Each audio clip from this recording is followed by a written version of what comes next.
Welcome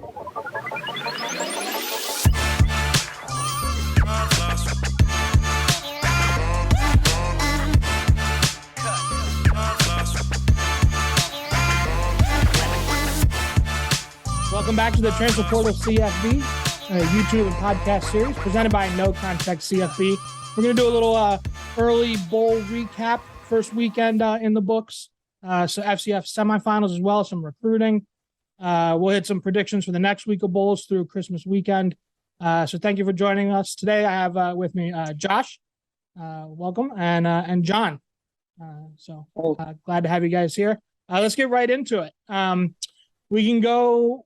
Let's start with the trio of Sun Belt wins in bowl season. 3-0 for the best group of five conference. We had Troy and UTSA in the Cure Bowl. That was the only matchup of the entire bowl season of two conference champions. It was a great matchup on paper. Troy gets a win 18-12. Any takeaways there for you fellas? Man, Troy's defense, and Dan, you've been on it all season. Oh my goodness. That's UTSA, awesome offense all year. Yeah. And then they ran into Troy, and then Frank Harris looked like a pumpkin. That was ridiculous. I'm like, is Frank Harris okay? He did get banged up, but it was nah, Troy is just good. And then also that interception they had when everyone just turned into a heat-seeking missile. Usually you see an interception and defenders are like, I don't know how to block. And then they end up holding, or there's a block in the back. It's oh, great. At least you got the turnover, but you negated a big return. No, they were we know how to block. We're going to bury these UTSA guys. That was the play of the game. If you watch that play, that's all you need to know. Troy dominated. It was close, yes, but Troy dominated the game from start to finish. That was so much fun. Yeah. Yeah, Carlton Marshall there. Sorry, go for it, Tom. Carlton Marshall, Troy's excellent linebacker. He, got all the headlines this year with their the fantastic tackle numbers that he was putting up all season. In fact, breaking the career FBS tackle record. But really, the story of that Troy defense wasn't necessarily Marshall. He was the star, but the story was the havoc that their front would create. T.J. Jackson and Richard Jibunar in the bowl game just were all over the place, and so that was a fantastic job by the Troy defense, creating havoc, putting UTSA in negative scenarios, negative situations. And Frank Harris, tough to say if he was banged up or not, but it was not a great performance by him. But glad he's going to be coming back next year. He's a group of five legend. So, yeah. Just one more quick thing. UTSA, have fun in the American Conference, because Conference USA, we love you, but you're not as good. And that's going to be a big step up for them. So that's going to be interesting to see how they handle that transition. Yeah. I mean, with what Traylor's building, they could still continue to be the cream of the crop in their conference. John, did you have anything to add on that game? Yeah. Sorry. My power actually went out for a second there. So that was terrible. Welcome back. Yeah, thank you. I was gonna say that I'm glad you said this was a great game on paper, because I feel like in the second and third quarter, this game kind of dragged on for a bit. I wanted UTSA to do something, and the offense was just stuttering so much. But the Troy defense is serious. Absolutely. Great season for Troy. 3 games this year that they won with only a single offensive touchdown. So pretty impressive season for their defense. You also had on Saturday, Southern Miss beat Rice, another Sun Belt over Conference USA win. Frank Gore Jr., of course, the star of the game, setting the bowl single-season rushing record, and also shoving Auntie out of the way in a instant classic post-game interview moment. Any takeaways from that one for y'all? Do we have to say anything besides Frank Gore Jr.? Frank Gore Jr. That was it. It was. I wrote the preview for this game, and I just said Southern Miss is just the better team overall, and Rice could make it a little bit of a game, and they did. They had a little bit of a stretcher. It's all right, this is a little close, but Frank Gore Jr. it's just, again, I'm going to keep saying fun, because that's what bowl season is about. You just get these players who we've been watching them, of course, but then the nation gets introduced to them, and seeing everyone all over the place, Frank Gore Jr. Immediately just leaving the jokes of, man, I'm old, there's a Frank Gore Jr. playing, to, man, this guy is good. And the fact that it looks like he seems to be staying at Southern Miss for another year, Again, it's just super fun to see him and what he's gonna do next year. Just let him carry the ball more. Just give him 80 touches. That might honestly not be good for him, but it might also be good for him because he might put up like 1 million rushing yards and just 1 million passing yards and whatever. He's just so much fun, man. Yeah, for me, I was home and I wasn't watching the start of this game, and then I kept seeing on Twitter like Frank Gore Jr. has this many yards, Frank Gore Jr. has this many yards, and I was like, all right, maybe I got to tune in because it was like 210 or something like that when I saw it. So I started watching, and he was just unreal. They definitely need to give him more touches. Any way you can get the ball on a guy like that's hands is always give him the ball more. Yeah, Southern Miss has had a very strange couple of seasons. In the COVID year, they ran through, I think, 3 different head coaches. Last year, they, ran through every single quarterback on the roster and were running the Wildcat, the Superback, as they call it, in November. That kind of happened again this year. Lost their starter, Ty Keys, in week 1. Just another weird year. I think that program is going to stable out. I like Will Hall. I think that's a good hire. But in the meantime, Frank Gore Jr. carried them through these crazy 2 seasons, and it was good to see him cap off what is building and continuing to build a legendary Golden Eagles career. So they're doing all right in the Sun Belt as well. And then one more newcomer in the Sun Belt with a making it a trifecta over the weekend. Marshall yesterday, 28-14 over Connecticut in the Myrtle Beach Bowl. Talk about another fantastic Sun Belt defense. The Herd were amazing. UConn hung around. They had a great story, and they were able to get a late score or 2 to kind of make it interesting. But Marshall's defense was unbelievable, shutting out the Huskies in the first half. I know, Josh, you've been enjoying the Huskies ride all season, but it was tough to see them go up against a Marshall defense that was a buzzsaw yesterday. Yeah, UConn, best story of the season, I'd say, or one of the best stories. Dan and I double teamed on this one to preview this game. And we both kind of had the same thing, like, UConn, this is awesome. This is fun. They're going to get steamrolled by Marshall. And they did. Like, UConn made it. It looked closer than, no, it wasn't close. It was never close. Shout out to Marshall's defense. Again, the Sun Belt's defenses, because everyone always thinks of the Sun Belt. Oh, man, fun games on a Tuesday night, hashtag Fun Belt. Nah, they have defense. That's the real fun. And they have legit dudes, too. Remember, this Marshall team went into Notre Dame, and I know Notre Dame wasn't as good as they've been in the past, but they beat Notre Dame. They beat them soundly, and it was because of that defense. And again, the defense showed up. UConn, they got eligible because they kind of beat a bunch of bad teams, and then they got lucky against Liberty and stuff, but luck ran out. But hey, good for UConn. But again, Marshall, just that they have some NFL dudes, and we're gonna be watching them on Sundays. Yeah, for sure. Yeah, I was actually really enjoying watching Zion play quarterback for UConn yesterday. But I feel like they definitely got robbed in that one pass interference call. If you watch the game, you know what I'm talking about. But I was also really impressed by Stephen Gilmore, the Marshall defensive back. He played a great game. I think he had one play where he almost intercepted like right on the boundary, and that was awesome. But yeah, this Marshall defense was really serious. Great season for UConn. Yeah. Gilmore was incredible. So is his fellow cornerback Mike Abraham of the game. Sealing interception in the red zone there. Kind of cool to see those NFL bloodline cornerbacks, Stefan's younger brother, and Mike Abraham, Donnie's son. So I think that's pretty cool. But another fantastic season for Marshall defense. And hey, that's 3-0 for the Sun Belt in the first weekend. And the best team in the Sun Belt didn't even get to play in a bowl. So I think they're going to be really establishing that league as the best group of 5 league. So let's move on to another really interesting group of 5 bowl game. That was Saturday night late, Boise State and North Texas. It was a 35-32 game. This game was kind of a snoozer in the first half. Then it caught fire. Our own Jake Schlauer was there covering it. So that was good to see some, firsthand reporting by the transfer portal CFB. What do you guys think of that one? Yeah, kind of what you said. It was a little bit of a snoozer. I was like, all right, maybe don't have to watch this one. Maybe turn it into something else. And I checked the score again. I'm like, oh, okay. And it turned out to be a really, really fun game. Austin Ani, the 9,000-year-old quarterback leading North Texas. I didn't think North Texas had a chance in this game. I just thought, okay, they're a decent team, but Boise State turned it on later in the season. They got Taylor Green. They learned how to run the ball, which is what they should have been doing from the beginning of the season, and they probably would have been, I don't know, maybe undefeated in my opinion. But North Texas, they showed some fight. And again, shout out to Jake for being there. He got some Literally. awesome angles. Shout out to Jake for getting some awesome angles of some of the plays there. And yeah, it was just again, I'm gonna keep saying this. Just a fun game. Was it like the sharpest played game? No, but it was just really entertaining. And that's all you can ask for between two teams that, these teams never play each other, but again, just another fun game.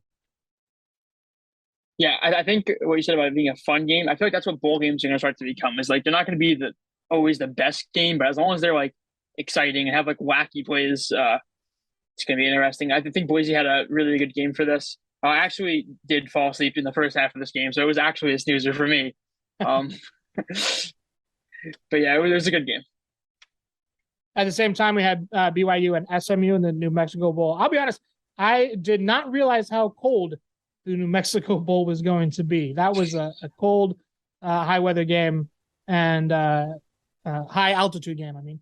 And I actually didn't lay eyes on this one too much. I was watching some other games, and there was some great college hoops too on Saturday. So I'm not going to lie. I actually didn't watch this. I did see the highlights and that tough Tanner Mordecai run on that failed 2-point conversion near the end.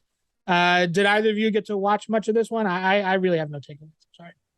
So I was checking in on this game. I wrote the preview for this game, so I said it was going to be a high scoring affair. I think it was like 20-17 going into halftime. So I was like, all right, cool. This is going to be, my prediction is going to be right. And then neither team scored a touchdown, I think, in the second half, if I remember correctly. So my prediction was wrong. Sorry. Yeah. Yeah. Yeah, people always forget how cold this game's going to be, and it kind of showed like a bunch of I like it seemed like every other play an SMU player would make a catch, would hit the ground, and because it's cold, you hit the ground, that whole hard ground, they're just like ow, ow, and then they just kind of like it was kind of funny because they always like catches on their sidelines, and then they just kind of like roll out of bounds because they're like, all right, I need to tap out for a bit because they'd land like there was one on the potential game tying drive. One guy made a catch. It was a clutch catch. He landed and immediately he's not like celebrating. He's just like, I'm in pain. I'm in pain. Like how that hurt. Oh, but again, just a closely contested game. Like wasn't the best game. As for that 2-point conversion, it's the right decision. It was fun with the little chess match. Like SMU lined up to go for 2. I think they called a timeout. And then BYU called a timeout. Then SMU called a timeout again or something. And then SMU they ran they motioned everyone out, so they had 4 wide receivers to the left, 1 to the right, and then they ran a QB draw, which is fine. That's a play. That's usually the play sometimes to do it to spread out the defense. But there was an NFL game the next day. I don't remember who did this. I want to say it was Washington actually. They did like the same formation except it's which is what I've usually seen teams do is they look at the matchup. They look to the strong side, the stronger part of the formation, and see, oh, do we have enough receivers to match up to block? No. Look to your one guy isolated. Do we like the matchup? Go to him. And I think Washington threw a fade on that one, which I don't like goal line fades, but it worked. Yeah. I thought that's what SMU was going to do. Mm-hmm. And I thought they had a good matchup up top because the guy was just isolated one-on-one unless they just didn't like that one-on-one matchup. And again, the quarterback draw is fine, but I'd rather a pass because at least the pass, if it's not there, then you can run. But I don't know. In the end, I thought SMU made the right decision. Go for 2. Go for the win. That's what this bowl season is about. But yeah, shout out to BYU. I think I picked SMU because Jaron Hall was out, and I apologize because I do not remember the name of the backup for BYU. But he played a really good game. So yeah, BYU, another really good season for them overall. Yeah, for me, actually, I checked in the third quarter. So it was, I think it was 17-10 when I looked, and I was like, I'm doomed. Because my prediction, I think, was like 43 to like 37 or something like that. It was some high scoring affair. And yeah, I think the BYU quarterback was actually their third string. I think he'd only thrown 1 pass all year. So maybe foolish for me to think they were going to put up points. But SMU's defense was pretty forgiving all year. So I definitely see where you're coming from. But I feel like that would have been a really interesting early season, like September game. But by the end, a lot of opt-outs, a lot of injuries in that game, like you all said. Hall not playing. Rasheed Rice was opted out. So that would have been a fun September game. But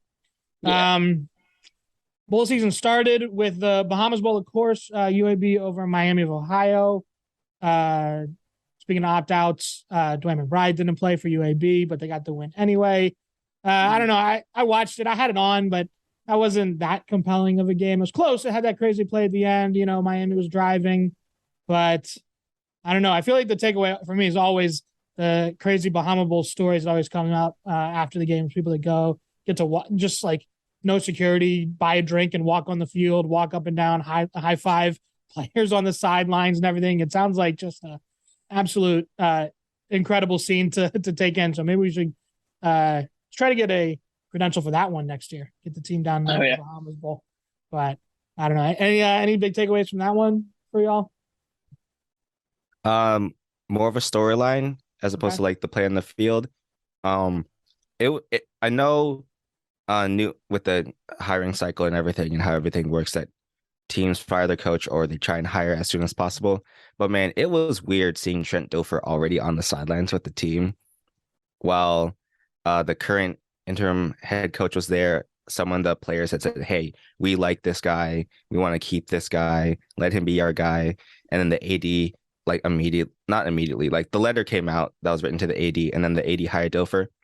Again, I'm not going to judge the hiring because honestly, I have been wrong on like all my personal predictions on coaching hires, except for like the super obvious ones, like Lincoln Riley, yeah, he should be fine at USC, yeah, like right. All the other ones, like I don't know, like this might work out, I don't know, but again, it just felt weird to see Dilfer like on the sidelines, like, hey, what's up, everybody? How's it going? It's like, the other guy's like right there, like he can see you, he knows that you're taking his job. So, but hey, shout out to UAB for getting the win. Yeah, for me, I had two things I want to talk about for this game. The one, I love that UAB, I think it was like 4th and 1, and they could have went for a tie, and they went for it, and they had like a 17-yard rush touchdown. I think that was awesome. And then, did you see Trent Dilfer talking up the cheerleaders on the sideline during the game? No. Yeah, there's a video on Twitter, and it's during the game when he's talking to like a UAB cheerleader, like, and he lets her like hold his Super Bowl ring. Oh, it's such a great like. This hire is going to go it's very interesting for how he tells UAB.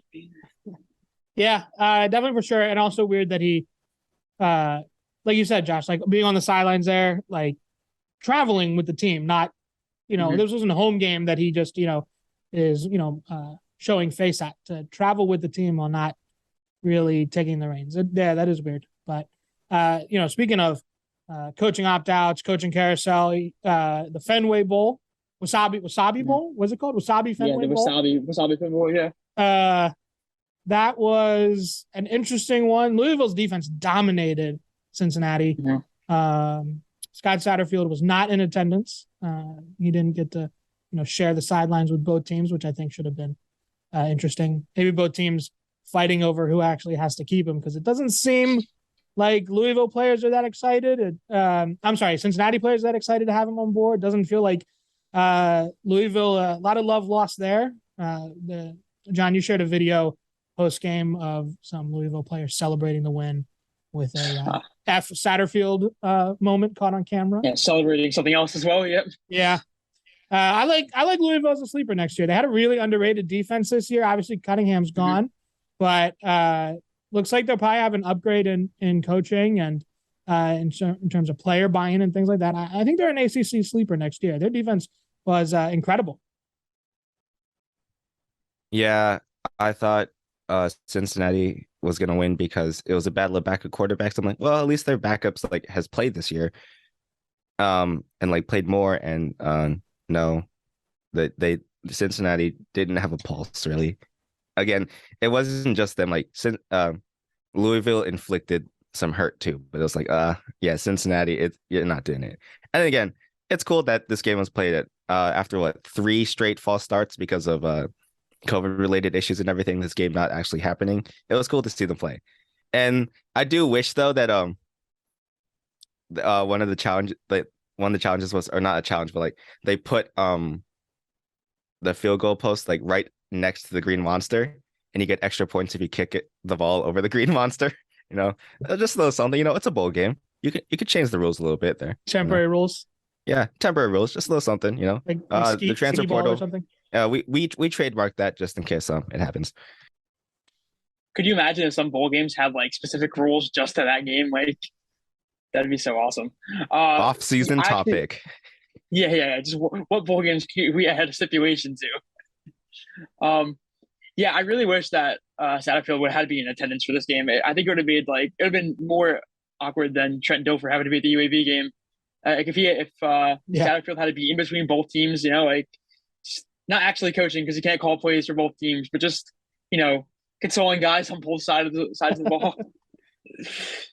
Yeah, that was interesting. There was so much in the bowl coverage on Friday, like the two games, the Troy game and the Bahamas Bowl. So much coverage centered around opt-outs and player opt-outs, and it's like, well, tomorrow there's a coach opting out of this bowl too. Coaches are also just going on to their next job, just like the players. So it's interesting to see how they covered that. Lot of gnashing of teeth about players focusing on their next career, but not as much concern about the handsomely paid adults that get to do so.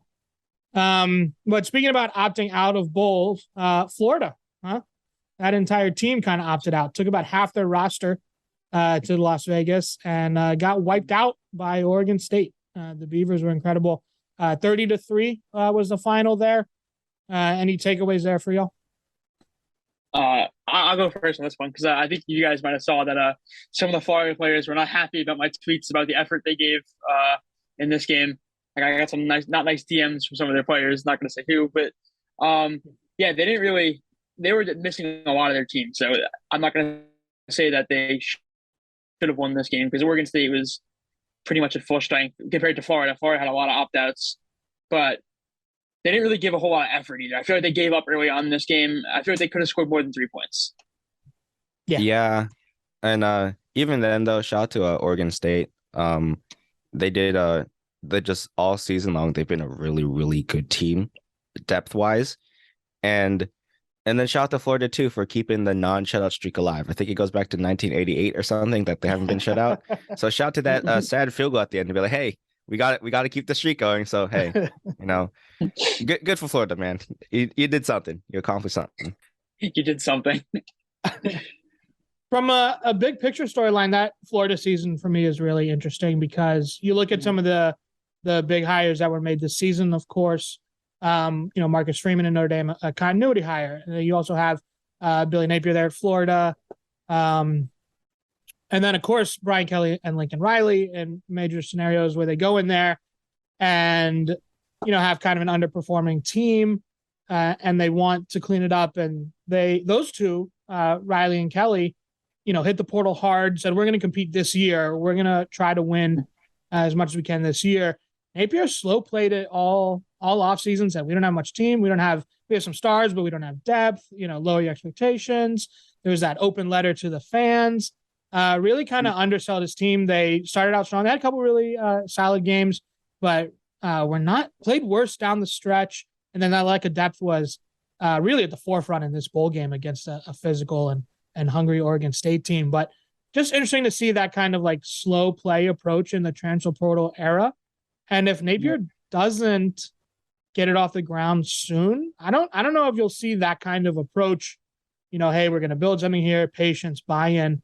When you can go out and get 15 impact starters in the portal and build it in 1 year. So I'm not sure that approach served Napier well this year at all, especially when you look at what Riley and what Kelly and how Freeman's team did in the second half of the year. That's kind of why I brought them up. So I don't know, different approach and was not the results did not play out, I think, the way Napier had hoped. And that fan base is going to start itching for better results soon. So yeah, I think it's always a telling sign when you have to issue a statement in your first season as a head coach. Like, hey, patience. Right. Yeah. Last bowl game from the weekend, another blowout. Fresno State took care of Washington State. This is another one. Washington State was missing a lot of impact players, both sides of the ball, both coordinators onto greener pastures as well. So, great to see a group of 5 legend Jake Haener go out on top. Any takeaways for y'all? Something to always know about Fresno State for games like this and for just all games they play against Power 5 teams, they have a lot of California talent on their roster. because not everyone can go to USC, UCLA, Cal, I guess, whatever, Stanford, I guess, whatever, all the other schools. Not all these California kids are going to get picked up by all the other schools because there's not enough roster space. So they're going to go to Fresno State. And they might not be 4 and 5 star guys, but these are high end 3-star guys. These are really good dudes. And then if you have a guy like Jake Haener come in and lead it all, that's a lot of talent. And I know Washington State we're missing a bunch of people, but like Fresno State was just the better team throughout the game because they had the better talent overall. So just something to keep in mind for teams like this for Fresno State and stuff, where people always talk about, oh, like there's too many like schools in California for one of these smaller programs to leap up. They can. You just got to be consistent.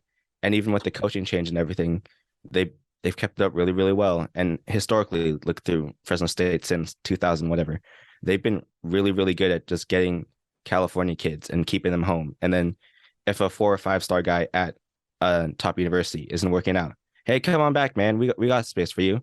Fresno State, just sneaky good all the time.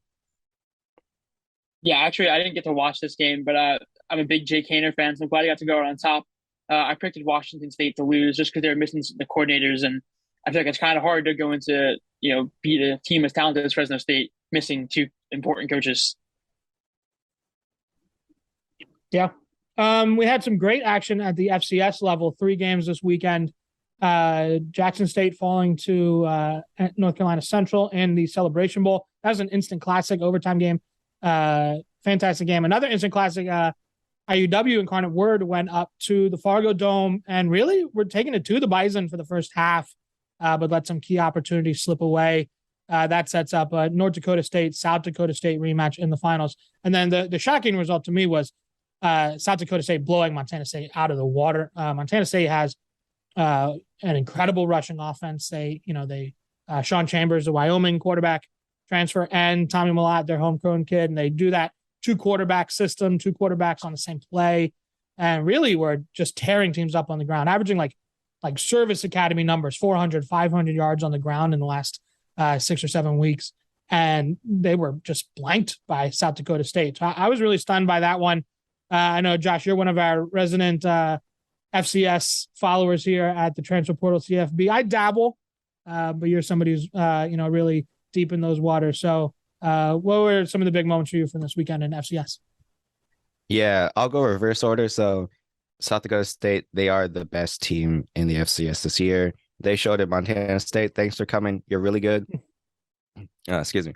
But SDSU, also funny because I can't remember which game, but they're showing highlights of SDSU's offense, and they were showing San Diego State instead of South Dakota State. Oh my gosh. That well done. That was like a halftime studio thing, ESPN, right? Yeah, not good, but yes, San Diego State. I just did it. Haha, South Dakota State, really well done in a 7-degree weather or something. Incarnate Word versus North Dakota State. Man, North Dakota State's run offense is so much fun. They just churn dudes out, quarterback, running back, whatever. For however long I've seen North Dakota State, they've always had just an awesome running game. But man, shout out to Lindsey Scott Jr., 71 total touchdowns, 60 passing, was just ridiculous on the day. There was that blown call with the fumble that went to review by North Dakota State, and then it was literally like 30 seconds. I said, the call on the field stands. It's like, what do you mean the call on the field stands? What was the call? Like, the refs weren't really clear. I guess after reading stuff, like, the refs had ruled that it was recovered by North Dakota State or something. I don't really know. The review wasn't clear. I will say the review wasn't clear as who recovered the ball, but it was definitely a fumble. I don't know. But the fact that the review didn't take longer was a little disappointing to me. But hey, that was a really good game. The Celebration Bowl. I'm gonna toot my horn a little bit because I was the only one to pick NC Central. But it wasn't just me like saying, oh, I'm going to just pick them because the MEAC is better than the SWAC, hands down. The MEAC is a better conference. Jackson State, they're a great team. They have great talent. But a lot of this talent is former top guys who came in because they're like, oh, we're going to go play for Dion. Travis Hunter, great example. Or he's not a transfer, but a great example there. Right. But they don't really out scheme anybody. They just out talent everybody in the SWAC the last 2 years with Dion and everything. Then they play a MEAC team who's just a better team, just coached overall, and they've lost back-to-back years. NC Central, yeah, they had like a fake putt in there and everything, but overall, they were the better team throughout the game. And if their defense just like doesn't forget how to defend in the red zone on the last second play and let Travis Hunter make an outstanding catch, which is awesome, they win the game in regulation. And also, I talked about SMU earlier going for 2, that being the right decision. Jackson State scores the touchdown. Dion immediately throws up the one finger to go for 1. Way back in week 1, when LSU and FSU played, and LSU didn't go for 2, they got the extra point blocked and whatever. They had a timeout left. They could have called, or they didn't have a timeout left, but they had the long review process. Right. They could have talked up, hey, here's our touchdown play. Here's a 2-point play. Jackson State had a timeout to use, and they didn't even consider it. That's ridiculous to me. When you have all this talent, you have everything's going for you, you might as well go for 2, or at least line up to see what you can do, and then maybe call your timeout. Or, I don't know, call your timeout, line up. If you don't like it, take the delay a game, whatever. An extra point in college is right there. So then again, the NC Central kicker did miss an extra point really short, but again, it should have gone for 2. But overall, I was right. But it's not just because I was randomly picking. A lot of people really thought NC Central really had a good chance because, again, the MEAC is way better than the SWAC. Shout out to the SWAC, but NC Central, that, again, just great game. Yeah, I definitely agree with your 2-point philosophy. I think you have to either line up to go for it or take a timeout and call a play together. Travis Hunter, that catch was unbelievable. I'm gonna disappoint you guys. It's the first FCS game I watched all year. I'm not a big FCS guy, but I was impressed. So next year I may dabble a little more. One of my good friends actually plays FCS football, and I always neglect it. So he'll be happy to hear that I'll watch more. Nice. Yeah, that catch was astonishing. Just really showed his natural talent, incredible ball skills, and he will be taking those skills into the transfer portal. So let's shift gears into our next topic. Of course, it is roster building. It is player acquisition season, and the first element of that is the transfer portal. And number of big stars have hopped in, a bunch of impact, big name quarterbacks. So we had one of them signing today, Devin Leary, committed to Kentucky. So that's a domino. I expect a number of these other quarterbacks, of course, Grayson McCall and DJ Uiagalelei, Spencer Sanders, Hudson Card. All these dominoes are going to start falling soon because guys are going to want to get on campus soon, start working with their new staff, and be up to speed by spring ball. So any takeaways from some of these big names in the portal? Any predictions or landing spots that might seem weird or make a ton of sense to y'all? For me, I like Devin Leary going to Kentucky a lot, especially because they brought in that I forgot his name, but he's from the Rams. He was there as a maybe Liam Cohen. Is that his name? Yep, Liam Cohen. Yeah. Okay. From 2 years ago. Yeah, they brought him. Yeah, from 2 years ago, they brought him back, and he had a great Kentucky offense. He had them rolling. So him and Leary together, I love that as a pairing. I know Grayson McCall, I think, is visiting Florida, so that could be an interesting pairing because I think he'd be a pretty good fit there. I think.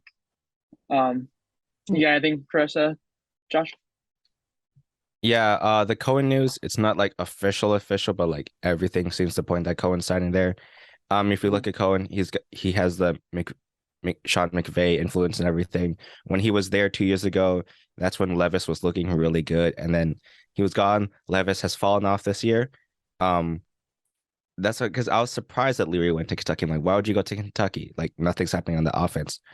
If someone's telling him that, hey, we've got Cohen coming back, you can play in this NFL system, you can look really good, you can show scouts, hey, I put up numbers at NC State, but I can also like run this NFL system, specifically a McVay system, because like McVay's touches everywhere in the NFL. Right.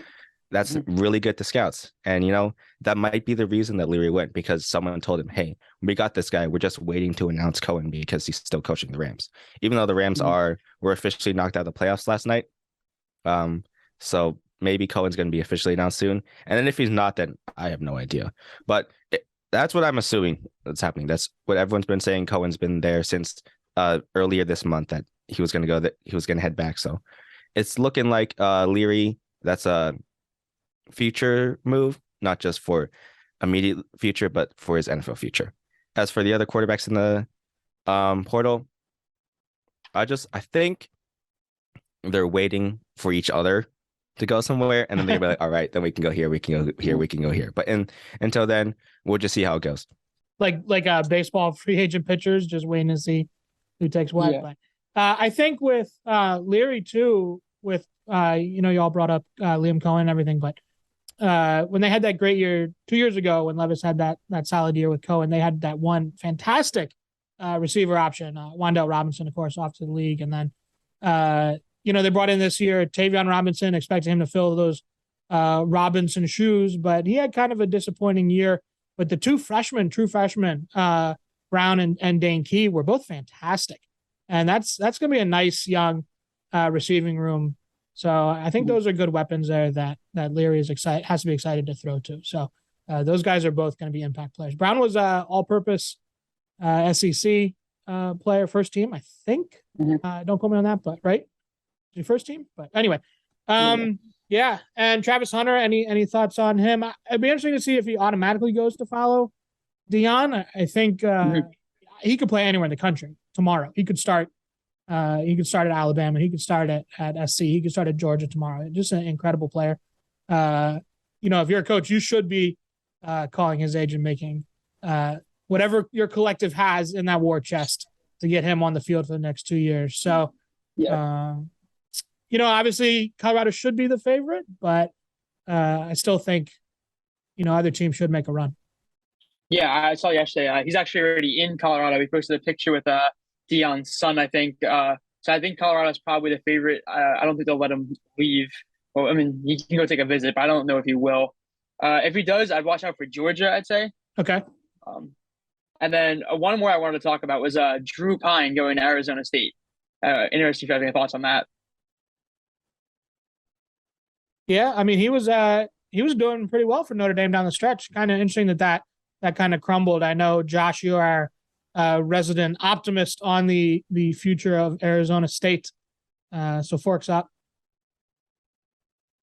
Yeah, Dillingham's just going out and getting dudes. He's doing really well with the hires around him.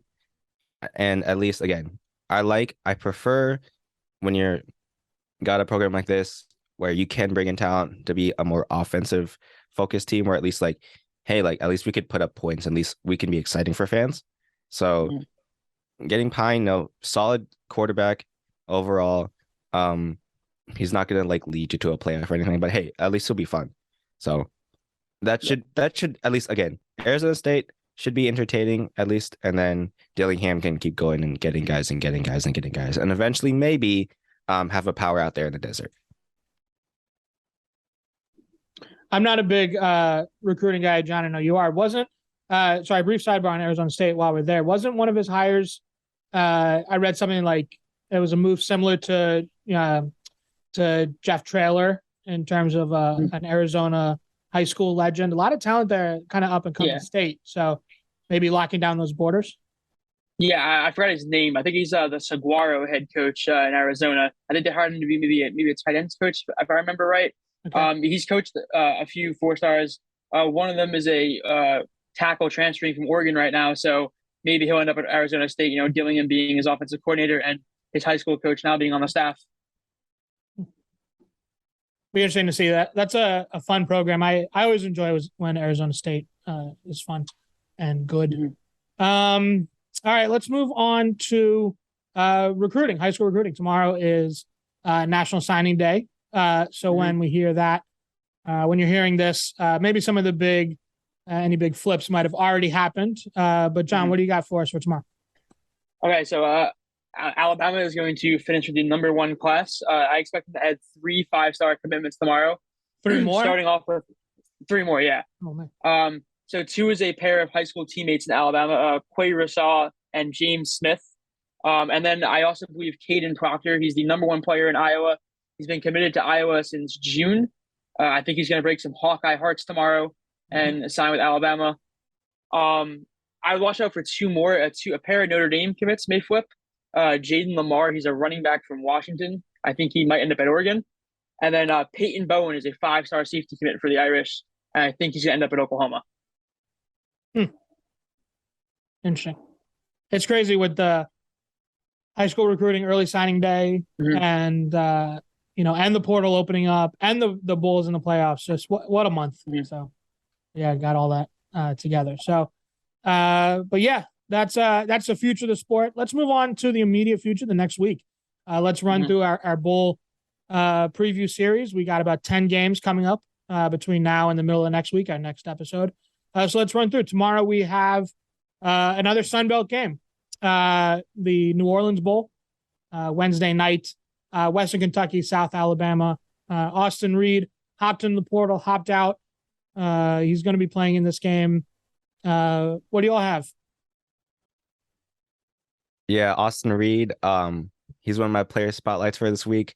This is a dude who I just love seeing him play. He's just really, really good. Again, brings that D2 championship pedigree that really matters. And again, I thought that he had a chance to go to the draft this year. It's just like not saying like he was going to be a day 1 or day 2 pick, but I thought he'd be like a solid guy who would come in, be a backup, and people would be surprised about, hey, this guy's going to hang around the league for a while. And I still think he has a ceiling, but I think him coming back for another year and like building up more of a resume could potentially launch him into even day 2 selections.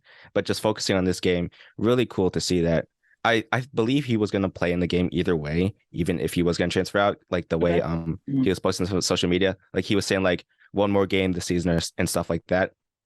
Yeah, seeing him back, man, I don't know what Western Kentucky did to like keep him, because dude is a really good quarterback, and there would have been a lot of programs that would have loved to take him. But hey, he did really good this year. So shout out to Western Kentucky for keeping him. But man, again, a Sunbelt defense going up against Southern Alabama, that's gonna be a really fun matchup to see. So I think I picked Western Kentucky just because I'm an Austin Reed fan, but man, I'm terrified because again, South Alabama's defense, they were a horrible fake field goal attempt away from beating UCLA and potentially being not Tulane playing USC. It could have been South Alabama versus USC. Yeah, I'm excited to watch Austin Reed again too. I was excited to watch this game because it was going to be his last game in Western Kentucky. Now I'm excited knowing that whatever I watch tomorrow, I'll get more of next season. So that's always going to be nice. And yeah, I'm excited to see the South Alabama defense. Do you have a pick? Who's you got? Who's your? Oh yeah, I'll take Western Kentucky too. Okay, I'm gonna go with South you? Alabama. Of course, I am. A Sun Belt homer. It is my favorite little G5 league. But they have motivation on their side. They are no opt-outs, nobody going pro. Best year in school history. They were 5 total points away from an undefeated season. That 1 point loss to UCLA and a 4-point loss to Troy. And they've never won a bowl game in their history. Last year, they had that late collapse and missed a bowl season. This year, they were going into November kind of the same way, and then they finished on a 4-game winning streak.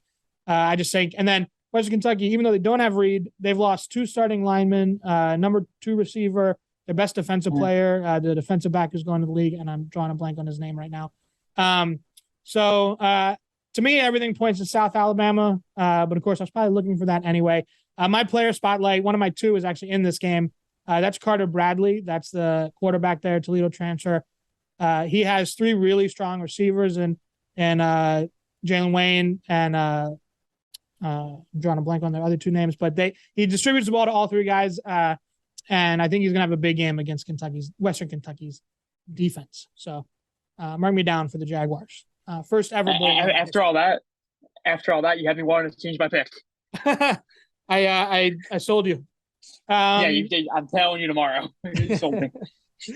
And then I just wrote it up for the other site that I work for. So literally for the 2 hours before we hopped on this, I was researching and writing that game. So I am steeped in that game right now. So all right, let's move on. We have the Armed Forces Bowl, Baylor and Air Force. Josh, what's your pick? I'm going Air Force. I really love academies against how do I phrase it? Like second tier, I guess, of Power 5 conferences. I remember, sorry Dan, but like it was a few years ago, like Navy played a few years ago, like it was several years ago, like Navy played Missouri. And everyone's and Army last year too. We've gone up. And Army, I think, yeah. Yeah. But like Navy just like demolished them. But like And it's not just Missouri, like it happens all the time to these second tier programs of Power Five. It's like, all right, we were good this year, we're Power Five, but we kind of got beat up physically, and then we have to go play a triple option team. Thanks, great. And this isn't just any old triple option. Air Force legitimately, if it wasn't for the flu or something against Wyoming, if it wasn't for a few bounces of the ball here and there, again, this could have been a team that would have been playing as the Group of Five representative in the Cotton Bowl. Air Force was so good this year. Yeah. So much fun. And Baylor, again, Baylor's defense, again, under Aranda, always really good. But you can't really practice the triple option. And against an Air Force team that is really, really good and a higher talent level than the other academies, because Air Force's recruiting is different and everything. This might not be close. I'm not, it might not be, honestly. So Air Force. Okay, I'm actually going to take Baylor. One of my player spotlights is in this game. It's Baylor running back Richard Reese. He helps, I think he had 15 touchdowns this year. So I'm a big fan of him. Oh, he had 14 touchdowns, sorry. I think that the Baylor defense, even though they're a 6-6 team and Air Force is 9-3, and they run the triple option very well, I think because it's a bowl game, Baylor had maybe just enough time to prepare for the option. I know if this was a regular season matchup, I think I would favor Air Force because you can't prepare for this offense in 1 week. Yeah, I'll break the tie. I will go with Air Force. Not that Baylor is the kind of program, not under Aranda, that they have any quit in them. I think that's a good culture. Mm-hmm. That's a good sound program. Aranda's a great coach, but it might not be the kind of game that Baylor wants to be there. They had that dream season last year, ended losing 3 really tough games in the league. They got to go to their arch rival stadium and play one of the better flexbone offenses we've seen in the last couple of years. Brad Roberts and is a beast running the ball, and I just think that Air Force is going to want to be there more, and it's not an offense you want to play when you're looking to get out of town. So give me Air Force. Speaking of teams that have not done so hot in bowl games against the service academies, Houston. Remember that 70-7 loss to Army a couple years ago. Anyway, whole different story now. Holgorsen in charge. Friday, Independence Bowl, Louisiana and Houston. Who you got? I actually don't remember I believe I picked Houston, and it's simply because in the preseason I came out and I said that Houston would make the playoffs. Whoops. But hey, well, I'm gonna stick with Houston. That's all I got in this game. Go Cougars. For me, I think I'm gonna go with Louisiana. Houston's a more talented team. They had a few guys enter the portal though. I think that Louisiana's gonna be the more complete team coming to this game. I feel like some bowl games, that's what it's about. What team has the cohesiveness to play their game? Yeah, it's hard to predict that, but I really think that's going to be the case. I mean, Holgorsen in his career has made it clear that he really doesn't care about some of these low-level bowl games. He's a terrible both ATS and straight-up record in bowl games. And I think Houston, a lot of guys opting out, moving on. And, they were a team that also their effort wasn't even always there, on a week-to-week, half-to-half basis anyway. Louisiana really had a strong second half. In Michael Desormeaux's first year. They really had a nightmare September, Napier leaving and a lot of talented players leaving with him or going other ways. And but they really put it on strong in the Sun Belt, put it together and finished bowl eligible. I think they're looking to build something, and I think Houston's probably looking to turn the page. So that'll be an interesting one. Also, same day, my guys, Missouri Tigers, we are taking on Wake Forest and in the Gasparilla Bowl. What do you guys have to say? Don't hurt my feelings too much. Sorry, Dan. I'm going Wake Forest here, and it's just another favorite of mine, Sam Hartman. Ever since that QB1 series, how awesome he was in that series. One of the few good guys from that series, and it's shown, and not just a good guy, a good quarterback. I don't remember if he's coming back for another year, but if he is or if he isn't, just a really good career. And again, after the health scare at the beginning of the season, for him to come back from that and play really, really well again, um, I think he'll be the difference. So I do think this will be a sneaky good game. I'm not going to hurt your feelings, Dan, because I'm taking Mizzou. One of my favorite defensive players is actually my defensive player spotlight. Is I think it's Ennis Rakestraw, the Yes, yeah. cornerback from Mizzou. Yeah, he's one of my favorite players to watch. I think he's extremely underrated. So I think Wake Forest may find it a little tougher to throw the ball on some of these Mizzou DBs than they think. Yeah, Rakestraw's incredible. Really strong defensive back. You might remember from a couple years ago, there was that viral video of Drinkwitz on signing day. Yeah, pumping his fist when the facts came in. That was Rakestraw's letter of intent. And he's a great cornerback, plays with flair. My player spotlight is another Missouri defensive back that's really breaking out, coming on strong. That's Dalen Carnell. He plays that that nickel position star in Blake Baker's defense. That overhang kind of strong safety. Martez Manuel, the fifth-year senior, Columbia, Missouri native, he was getting a lot of those reps. But Carnell, as a sophomore this year, was really coming on strong and taking away a lot of those reps. He had a pick six and a turnover in the final game too.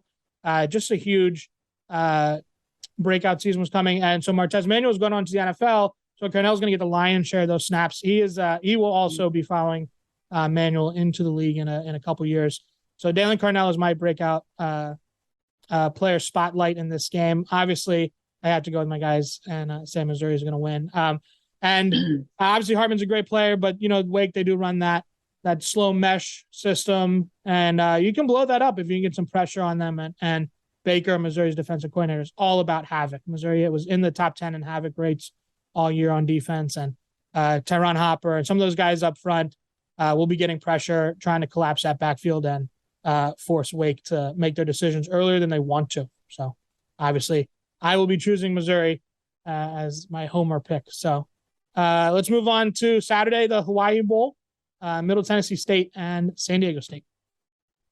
I've got another one. I got my second player spotlight here. Usually we like to go offense and defense. I'm kind of cheating because this guy was a safety to begin the year, but now he's their quarterback, Jalen Maiden. This is a guy who I saw a lot of because I was watching a lot of late games from my While You Were Sleeping series. And when I was watching San Diego State, until he was inserted in as the starting quarterback, man, like their offenses have always been kind of bad, but at least they've had running backs to carry them for the past decade and a half. But this year they just didn't have anything. They inserted Maiden in, good athlete. Again, he was a quarterback, then he converted to safety. So of course he's a good athlete and went back to quarterback. Fun left-handed dude. He's not the best thrower, but just his athleticism and his ability to just kind of move around just gave this offense enough juice that they were able to score enough points to help highlight a defense, which isn't as stout as it's been in the past, but still that typical San Diego State Aztecs, just hard-nosed defense. So I'm going with them also because I don't like it's a personal thing. I don't like Rick Stockstill and the nepotism that's happening over there at Middle Tennessee, even though they did beat Miami, which was really fun to see. But I just want Middle Tennessee out. Just get him out of here. I don't need to see that. So I'm picking San Diego State. Go Aztecs. All right, excellent. So this time I'm not going to disappoint Josh because I'm also taking San Diego State. I love Brady Hoke defenses. I feel like what he's doing with the guys there, their defense is always sound. They play hard. I feel like that's important in a bowl game because, like I said, a lot of these teams, if they have a disappointing year, they don't want to be there. But I feel like Brady Hoke will have his guys, ready and fired up for a game. So I think I'm going to take the Aztecs. I'm with you. Let's make it 3-0, clean sweep. Middle Tennessee State, just not that impressive of an outfit to me this season. Luckily for them, they play in the CUSA and able to take care of some of the dregs in that conference and make it to a bowl. But yeah. All right, let's move on to the day after Christmas, Monday, New Mexico State, Bowling Green. This is on paper, not the most attractive matchup. But what do we got? I say this is the best bowl game because they gave me 4 free tickets. Hey. I won't be going. I like Bowling Green. I like a Waffler. I think they're going to beat New Mexico State. I feel like New Mexico State, I saw they had a defensive back and someone else decided to enter the transfer portal, and they were both starters. So I feel like they're going to be missing a few guys on defense, and I think that's going to hurt them in the end. New Mexico State is only in because they got a waiver approved. I'm gonna go with Bowling Green. That's all I got. Nice. I'm gonna go with This is definitely not the most exciting. I'm gonna go with the upset. They were playing a pretty confident defense there down the stretch, and not just in their blowout win of Liberty. They're getting some interesting quarterback play, and I mean, I don't think either of these teams are that good. And I'll take the team that was playing hard for their coach. And I mean, they were ended up around middle of the pack in FBS in terms of SP plus defensive numbers. Now, offense is a different story. But when you consider where they were starting from as a program in the season, to get into the 60-70 range for that defense is pretty impressive. So give me the Aggies in an upset in a game that I don't know how much of the country will be watching. Will you be watching this game? Will I be watching it? Yeah. Depends on what time. I'm going over the holidays and I have some plans with some friends. If it's in the middle afternoon, I might be free and we'll have it 2 on. p.m. But 2 p.m. I'll catch the first half. Nice. Probably more than most people. But we do have a loaded Tuesday, so that's pretty cool. We have four games on Tuesday that will close out our preview series here. But on the other hand, get us set up for the real ramp up to a fantastic New Year's Eve weekend. So let's run through some of these. We have the Camille Bowl, Georgia Southern, Buffalo. I think this is an interesting one. I like this one a lot. What do we got? So I'm going to take Buffalo. I can't pick against my guys. I'm actually a Buffalo homer in a bit. Okay. I know a lot of their staff. Cole Snyder, their quarterback, I think he's a gamer. He used to be a Rutgers commit. I think he should have got the job at Rutgers. Unfortunately, he didn't. And now he's at Buffalo. And I think I'm going to have to ride with my guy. This is the good old Kyle Van Treese Bowl. Yep. Former Buffalo quarterback, now at Georgia Southern. Amazing what they did to turn that option offense into a really good passing offense. Clay Helton, after years of just being a nice guy at USC, now gets to go down to more familiar territory and play there, or coach there, excuse me. I'm gonna go with Georgia Southern. I think Van Treese is just really, really good. But hey, shout out to Buffalo. I left them for dead after the Hail Mary Holy Cross game because I'm like, you can't lose the Holy Cross. But then it turns out Holy Cross was really, really good, and then Buffalo just kind of turned it around. But I've got Georgia Southern. But again, I think this is going to be another game that you should definitely watch because I think it's going to be a really, really entertaining game. Oh yeah, yeah, this is going to be high scoring. Georgia Southern can score with anybody in the country, as we saw. They go into Lincoln and hung 48 on Nebraska. Put up big numbers against James Madison and Coastal and some others too. So that's a really good offense. And Buffalo is going to be able to score on them because Georgia Southern has a very pliable, very accommodating defense. So they might be escorting a few Buffalo ball carriers right into the end zone. So a lot of points in this one, but I do like Georgia Southern. I think Van Treese is a little better than Snyder, and I really like the Georgia Southern receivers. So we got some good playmakers there on the perimeter. So give me the Eagles, of course, Sun Belt team. So you know where I got to ride there.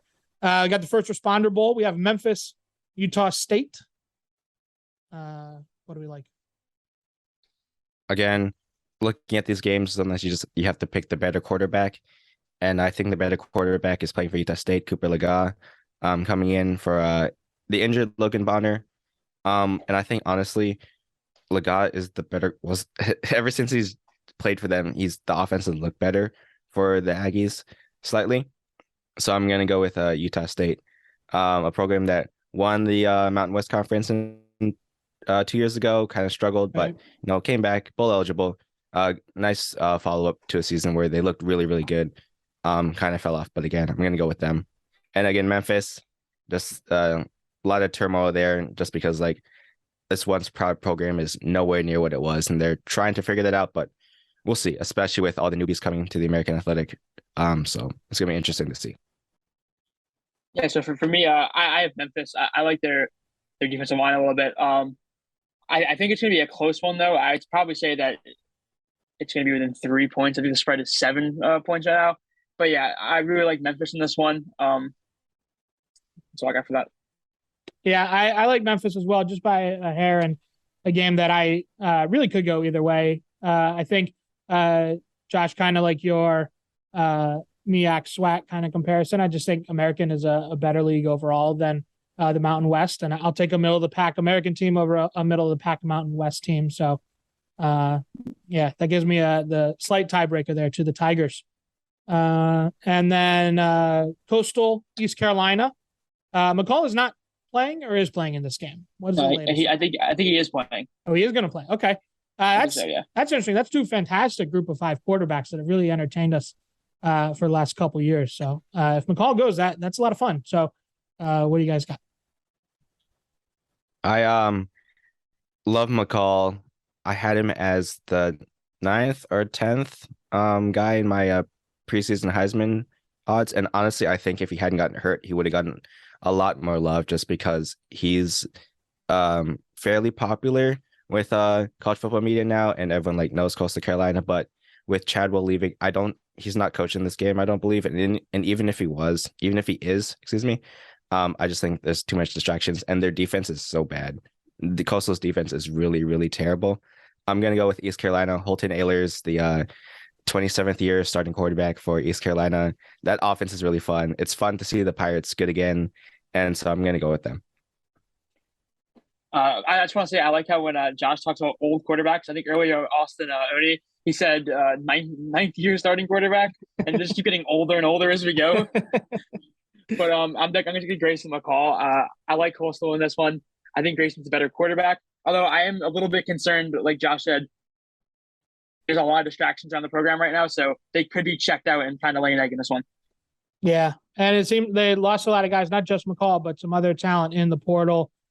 Stewart, of course, their center. I'm drawing a blank on his name right now.